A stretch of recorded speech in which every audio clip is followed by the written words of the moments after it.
Hey guys, what's up? It's Hope. Today is Wednesday, October 4th, 2017, and I'm here to do a frozen embryo transfer update. My last video that I posted let y'all kind of know that we were moving forward with doing our frozen embryo transfer despite everything we've got going on in our world right now. And so I kind of wanted to talk a little bit about that today, baseline ultrasound blood work, and talk about a little bit about medicines that I'm going to be taking, and then also talk about when they expect to do my actual transfer. So Friday the 29th, I went in for my cycle day 1 ultrasound and blood work. I did that. Everything came back great. There were no cysts. There were no any sort of abnormalities that would make them not want to proceed with doing the transfer in October. And so I was really grateful for that, especially given my past history of finding cysts and then having to have surgery and all of that mess. So I'm so grateful that everything looked great as far as my ultrasound went, and then all of my blood work came back great too. And so literally that very next Sunday, so the 29th, I had my appointment, and then on Sunday, October 1st, I started taking Femara. Basically what my doctor does in order to prepare your body for the transfer, she likes to she prescribes the medicines someone would typically take to do an IUI. We're basically going to be tricking my body into thinking that it's created this embryo on its own. So we live in this incredible day and time where they can make these situations happen and your body thinks it's done it on its own. And so basically I think the reason why she likes to do it this way is there's a less likely chance for my body to reject something foreign. If my body thinks that it's created this embryo on its own, then it's more likely to implant and attach, and then hopefully continue to grow, and will be pregnant. So all the medicines I will be taking throughout this next week are the same medicines I would take if we were preparing to do an IUI. And so Sunday we started the Femara. So I'll do Femara Monday, Tuesday, Wednesday, and Thursday. I take it at night. It's 3 pills, and I take it from 6 to 9 at night. I typically take it around 7:30. And so I'll do that. So today's Wednesday. So today's my 4th day of doing the Femara. And then on Thursday, tomorrow, I will do it as well. And then on Friday, I will start injections. The injections are not anything like what I did for preparing for my egg retrieval. This is actually just 1 shot per day for Friday, Saturday, and Sunday.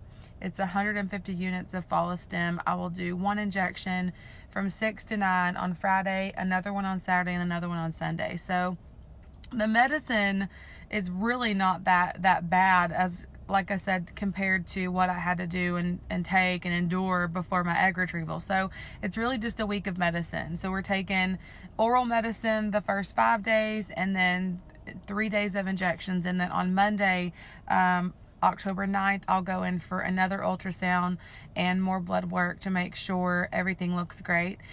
My nurse said in order to move forward with the frozen transfer, I just have to have 1 mature follicle, because like I said, we're trying to trick my body into thinking that it's created the embryo that we transfer on its own.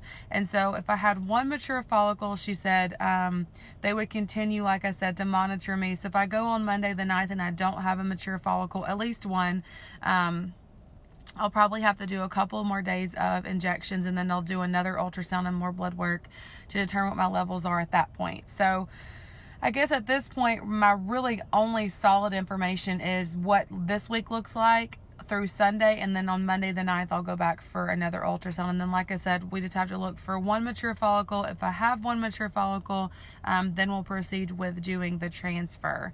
And so she said I'll get a new calendar on the 9th, and that'll tell me kind of when they expect me to be able to do the trigger shot and then do the transfer.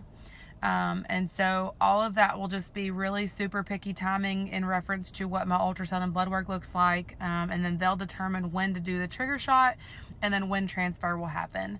I did confirm that even though my doctor's office is now equipped to do transfers here in our town, they've only done 2.